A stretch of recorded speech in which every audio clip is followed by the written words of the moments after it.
The researchers from Washington University School of Medicine in St. Louis, Vanderbilt University in Nashville, and at hospitals in France gave patients a drug made of the immune system boosting substance interleukin-7, or IL-7.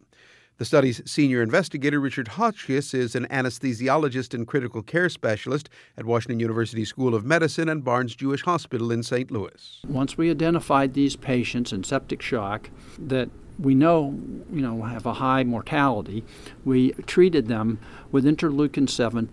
The primary aim was to see if IL-7 could increase their lymphocyte count. Lymphocytes are cells from the immune system. In this case, particularly cells known as CD4 and CD8 cells that are part of what's known as adaptive immunity. IL-7 was remarkably effective at causing a 3- to 4-fold increase in the absolute lymphocyte count.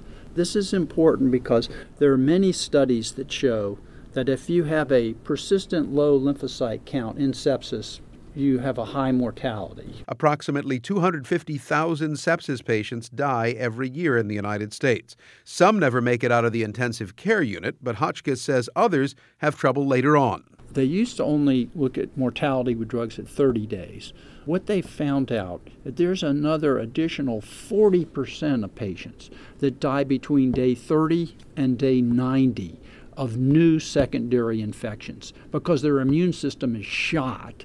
Okay, and this, drug will make a big difference in that. He says having more of those CD4 and CD8 cells means patients are less vulnerable to future infections.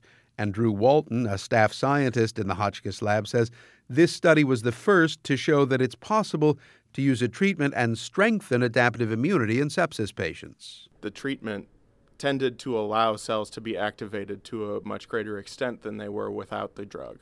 We found that they were more proliferative and they survived better.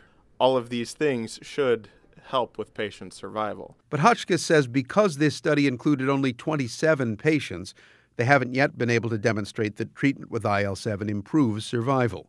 He says a bigger study should be more conclusive. In the meantime, Hotchkiss says the strategy of treating patients with IL-7 makes some sense because of its role in the immune system. IL-7 has been called the maestro of the immune system. It acts on CD4 T cells, which are the helper cells, which instruct the other cells in immunity.